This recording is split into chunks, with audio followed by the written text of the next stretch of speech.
Drama की कहानी एक इंतहाई दिलचस्प और चौंका देने वाले मोड़ पर पहुंच चुकी है, जहां एक गलतफहमी ने कई रिश्तों को खतरे में डाल दिया है। ओन आखिरकार अपना ज़ब्त खो बैठता है और सबके सामने ऐसा फैसला सुना देता है जिसकी किसी ने भी तवक्को नहीं की थी।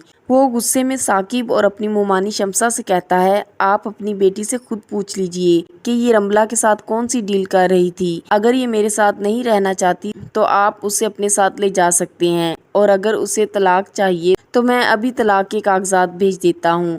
मुझे अब इस रिश्ते को मजीद निभाने में कोई दिलचस्पी नहीं। ओन की जुबान से तलाक का जिक्र सुनते ही पूरा घर खामोश हो जाता है। आयला के लिए ये लम्हा किसी बड़े सदमे से कम नहीं होता। वो हैरत से ओन की तरफ देखती रह जाती है, क्योंकि उसे यकीन ही नहीं आता कि मामूली गलतफहमी इतनी बड़ी शक्ल इख्तियार कर लेगी। दूसरी जानिब शम्सा के चेहरे पर इत्मीनान और खुशी साफ नजर आती है। उसे महसूस होता है कि शायद आखिरकार उसकी बेटी इस रिश्ते से आज़ाद होने वाली है, लेकिन साकिब इस फैसले से बिल्कुल मुतमईन नहीं होता। वो फौरन ओन से पूछता है, आखिर ऐसी क्या बात हो गई कि तुमने तलाक जैसा बड़ा फैसला कर लिया। इस पर ओन सख्त लहजे में जवाब देता है कि आयला ने रमला के साथ कोई खुफिया डील की है और इसी वजह से वो इस पर अब मजीद एतमाद नहीं कर सकता। वो कहता है कि अगर आयला बेकसूर है तो फिर रमला उसके घर कैसे पहुंची और उसे घर के कपड़े किसने दिए। ये इल्ज़ाम सुनते ही आयला रोते हुए अपनी सफाई पेश करती है। वो कहती है, खुदा की कसम, मुझे कुछ नहीं मालूम कि रमला यहाँ कैसे आई।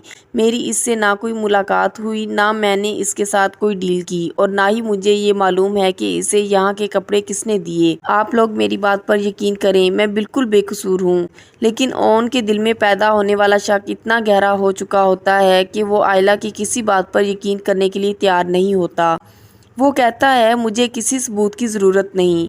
तुम्हारे चेहरे से ही साफ जाहिर हो रहा है कि तुम इस रिश्ते में खुश नहीं हो, और शायद इसलिए तुम ये सब कर रही हो। ओन की बात सुनकर आयला मुकम्मल तौर पर टूट जाती है। वो सोच भी नहीं सकती थी कि जिस शख्स से वो सबसे ज़्यादा मोहब्बत करती है वही उस पर इतना बड़ा इल्ज़ाम लगा देगा। दूसरी तरफ साकिब भी शदीद परेशान हो जाता है, क्योंकि उसे अपनी बेटी की बातों पर यकीन है, लेकिन हालात और सबूत सब कुछ उसके खिलाफ दिखाई दे रहे हैं। अब देखना ये होगा कि क्या ओन अपनी जिद पर कायम रहेगा और वाकई आयला को तलाक दे देगा, या फिर हकीकत सामने आने के बाद उसे अपनी गलती का एहसास होगा। क्या रमला के अचानक घर पहुंचने के पीछे किसी और की साजिश है, और अगर ऐसा है तो आखिर वो शख्स कौन है जो आयला और ओन के खुशहाल रिश्ते को तबाह करना चाहता है। इन तमाम सवालों के जवाब आइंदा किस्त में सामने आएंगे, जहां कई छुपे हुए राज बेनकाब होंगे और कहानी एक नए और हैरानकुन मोड़ पर पहुंच जाएगी। इसलिए अगली किस्त हरगिज मिस ना कीजिए।